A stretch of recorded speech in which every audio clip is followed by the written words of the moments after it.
ছোট ছোট মাঠ থেকে ভালো প্লেয়ার উঠে আসে, তাই তো মাঠ দখল হওয়া সব মাঠ পুনরুদ্ধারের চেষ্টা চালাচ্ছে সরকার।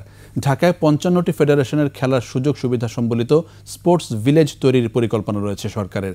এছাড়া বঙ্গবন্ধু স্টেডিয়াম সহ অন্যান্য স্থাপনার নাম পরিবর্তনের সিদ্ধান্ত আসবে উপদেষ্টা পরিষদের কমিটি থেকে। আর উপজেলা স্টেডিয়ামগুলো হবে জুলাই বিপ্লবের শহীদদের নামে। পারভেজ খোকনের রিপোর্ট।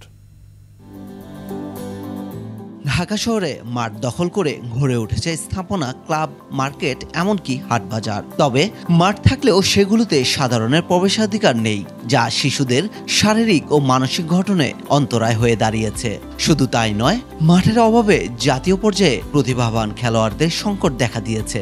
এমন অবস্থায় দখল হওয়া সেসব মাঠ পুনরুদ্ধার করার আশ্বাস দিয়েছেন যুব ও ক্রীড়া উপদেষ্টা আসিফ মাহমুদ সজীব ভুঁইয়া। বঙ্গবন্ধু স্টেডিয়ামের একটা স্টেডিয়াম তো এরকম হতে পারে না, ভেতরে ঘিঞ্জি অবস্থা, ময়লা ফেলে রাখা।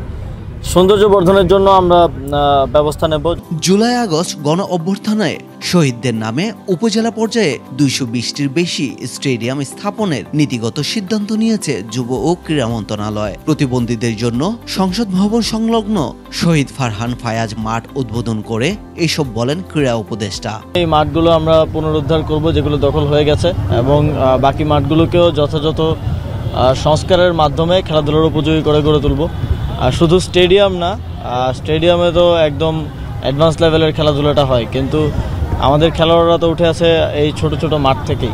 ২০২৫ সালের পাঠ্য বইতেও জুলাই আগস্ট অভ্যুত্থান নিয়ে একটি অধ্যায় সংযোজন করা হচ্ছে, এবং যেখানে শহীদদের স্মৃতিকথা লেখা থাকবে বলেও জানান ক্রীড়া উপদেষ্টা। যে জায়গায় নামগুলো পরিবর্তন করা প্রয়োজন বলে মনে হচ্ছে, অথবা নতুন যেই কাঠামোগুলো আমরা করছি, বিভিন্ন উপজেলা স্টেডিয়াম হচ্ছে এবং এখানে আজকে একটা খেলার মাঠ হলো, এই কাঠামোগুলোতে যেন আমাদের শহীদদেরকে স্মরণে রাখার ব্যবস্থা করা যায়। চলতি মাসে ওয়েস্ট ইন্ডিজ সফরে সাকিবের থাকা না থাকার বিষয়েও কথা বলেন উপদেষ্টা। আমি আমার সেই পরামর্শ দিয়েছি, আপনারা জানেন, এবং ক্রিকেট বোর্ড সেই অনুযায়ী ব্যবস্থা নিয়েছে। পারভেজ খোকন, ২১ টেলিভিশন।